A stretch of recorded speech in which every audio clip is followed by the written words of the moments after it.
Os problemas de ordem financeira no casamento, eles nos desestruturam, eles tiram a nossa paciência. Afinal de contas, quase sempre vem as dívidas, quase sempre vem a insatisfação de não poder ter, comprar o que gostaríamos. Quase sempre vem junto a decepção. Uma decepção que pode ser com a nossa própria pessoa por não estar conseguindo se manter, alcançar os objetivos. E pior ainda, decepção com o outro. De repente, a mulher decepcionada com o esposo porque ela esperava que ele fosse o provedor da família, que ele conseguisse manter essa família com o básico. Acredito que nenhuma mulher vai para o casamento pensando em passar necessidade. Embora nos votos de casamento a gente escute na saúde e na doença, na abundância e na escassez. Tem os líderes religiosos que falam isso. Porque estamos sujeitos a enfrentar esse tipo de crise, de dificuldade na família. Mas o amor é o elo perfeito. E quando há amor verdadeiro, esse amor ele precisa ser mais forte do que essas situações. A palavra de Deus, eu quero deixar uma palavra para você para estar fortalecendo a sua fé, a sua esperança. Porque quando enfrentamos problemas enfraquecidos na fé, nós deixamos de acreditar que vai haver uma mudança, que tudo pode se resolver.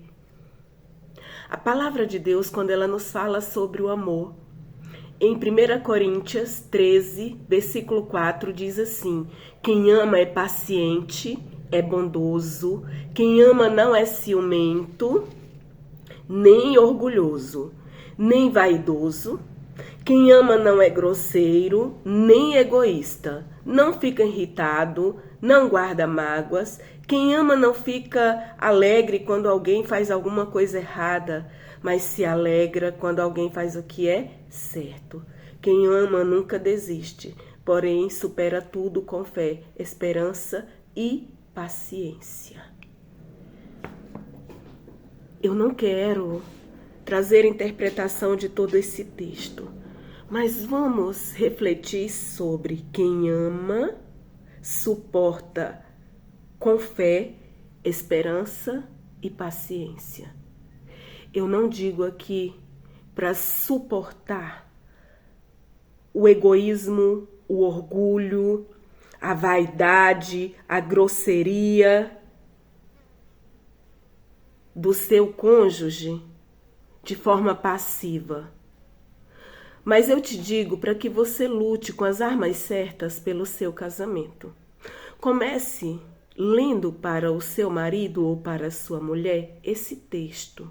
Se ele está sendo egoísta, se ele está sendo grosseiro ou grosseira, se está sendo vaidoso, colocando as suas vontades, as suas preferências, o cuidado pessoal, suas vaidades na frente da necessidade da família, do casal, ele está sendo vaidoso.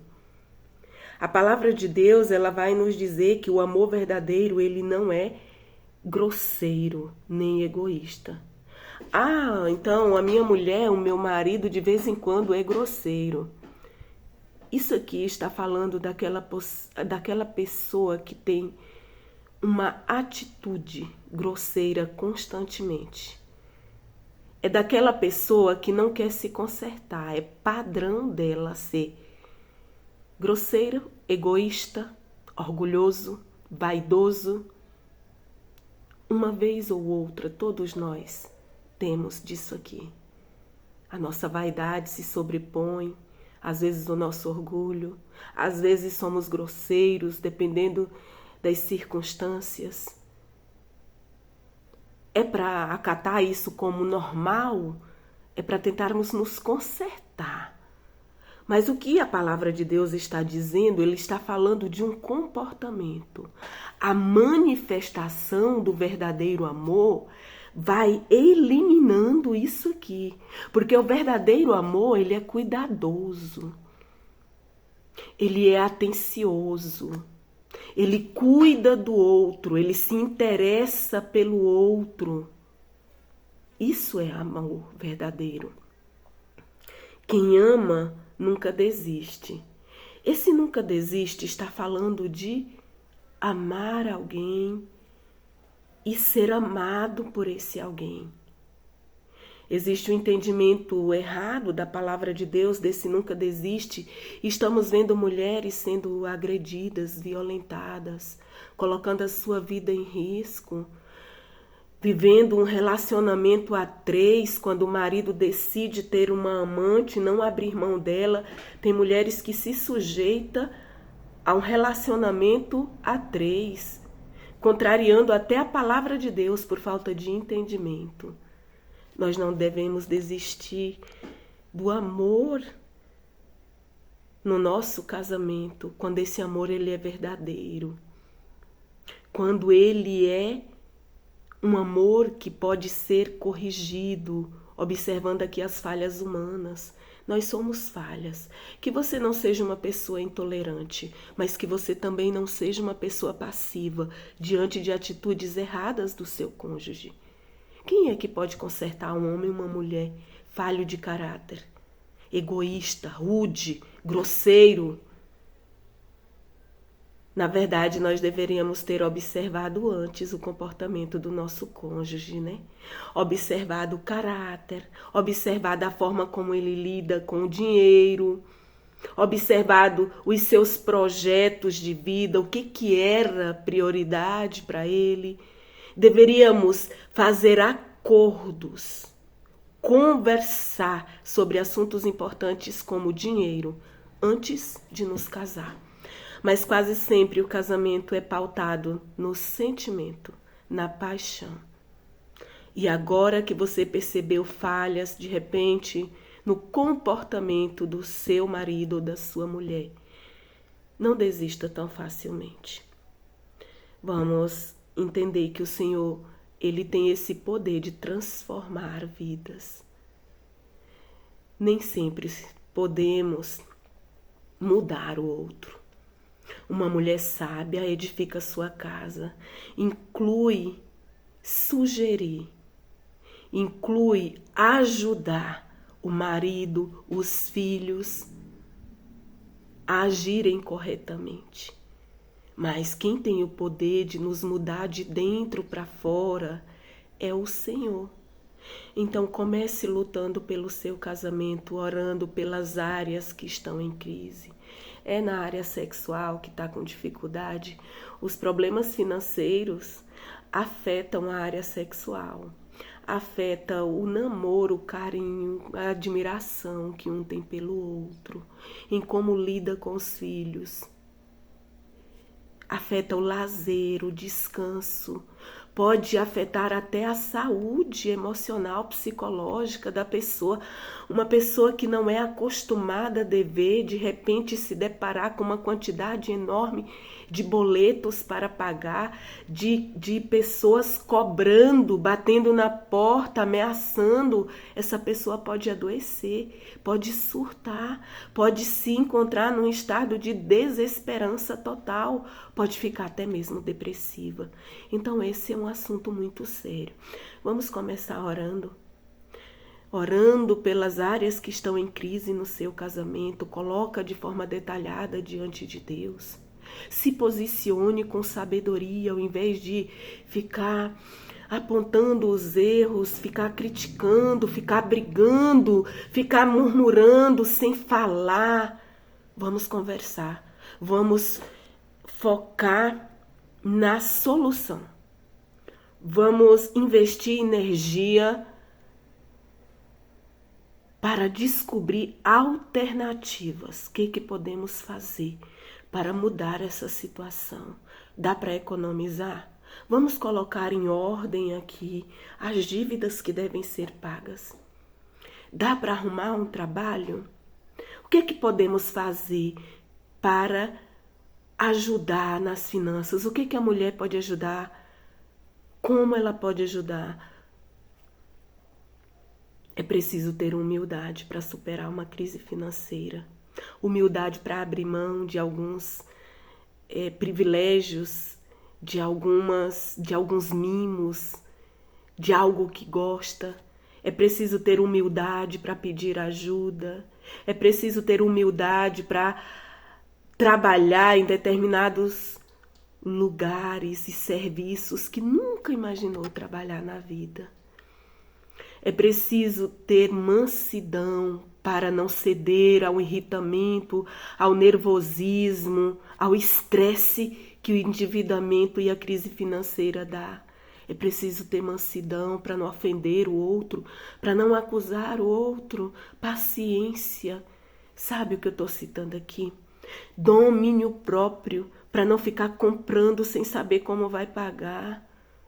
É algo que a gente às vezes leva a vida quase toda para poder aprender. Eu ainda estou aprendendo. Mas uma coisa eu sei. Muito do que eu citei aqui é fruto do Espírito Santo de Deus na nossa vida. Ele frutifica em nós o amor verdadeiro, o domínio próprio, a paciência, a paz. O endividamento, a crise financeira tira a paz da sua casa. O Espírito Santo frutifica a paz. Que haja paz na sua casa. Que haja um amor tão forte que consiga prevalecer sobre essa crise. Que seja o Espírito Santo de Deus a te dar sabedoria para encontrar alternativas para sair desse problema. Converse com os filhos para que eles entendam. Não diga só um não rasgado para o lanche, para aquele brinquedo. Explique o porquê. E, acima de tudo, ore e repreenda esse egoísmo. Porque na crise financeira, nós podemos nos portar, o egoísmo ele pode se manifestar de forma terrível. Moça, eu vou pensar só em mim? Eu me casei para estar sofrendo, passando fome, passando necessidade? Não, eu não quero isso para minha vida. Quantas famílias se desfazem por causa da crise financeira, porque agora eu decido pensar em mim. Eu cansei, basta, não aguento mais. E aí tem muitos casais que quando chegam lá na frente, que melhoram, eles olham para trás. Eu gostaria de estar desfrutando da bonança com aquela pessoa que eu verdadeiramente amava, mas fui egoísta, não tive humildade. O meu amor não suportou a pressão de uma crise financeira. Ore para que o Senhor fortaleça o seu amor, para que Ele mostre saídas e creia que o Senhor pode abrir portas. Onde você não vê nenhuma saída, Deus abre portas. Se humilhe diante do Senhor, para que Ele possa exaltá-los. Essa humilhação que eu digo é dizer: Senhor, Pai, eu preciso de ajuda, eu não sei o que fazer. É preciso humildade para lutar por um casamento que está em crise. E peça ajuda a pessoas. Às vezes a gente precisa de pessoas que tenham sabedoria, que tenham experiência, que tenham meios de nos ajudar. Às vezes não é dando um dinheiro ou emprestando, né? Muitas pessoas te dirão não no seu momento de necessidade. Como isso acontece? Quem sabe o Senhor não está te testando para algo muito maior. Eu acredito que a crise financeira que eu passei, juntamente com meu esposo e 3 filhas, na época era um teste. Deus testa o nosso coração. Será se você ama mesmo a sua família? Será se você ama mesmo a Deus para passar por esse teste de escassez, de pobreza, de humilhação. Às vezes a gente entende uma saída que Deus nos mostra como uma humilhação. Que essa crise passe logo e que o Senhor seja com vocês. Não deixe que essa crise roube a alegria. Não deixe que essa crise destrua o amor que você sente pela sua mulher. Não deixe que essa crise destrua o amor, mulher, que você sente pelo seu esposo. E não desconte nos seus filhos. Como eu disse, vai vir o irritamento, o estresse. Não deixe que essa crise te faça uma mãe rude, um pai grosseiro. Eles não têm culpa. Eles não têm culpa. Não deixe que essa crise roube a sua alegria. Por isso precisamos de Deus. O Senhor passa conosco e nos faz prosperar. E nos faz vencer. E depois, talvez você vá, como eu, contar como um testemunho de um dia ter passado por necessidade. E Deus ter sido provedor. Acredita nisso, Deus é provedor. Que o Senhor abençoe a sua família, a sua casa, o seu casamento.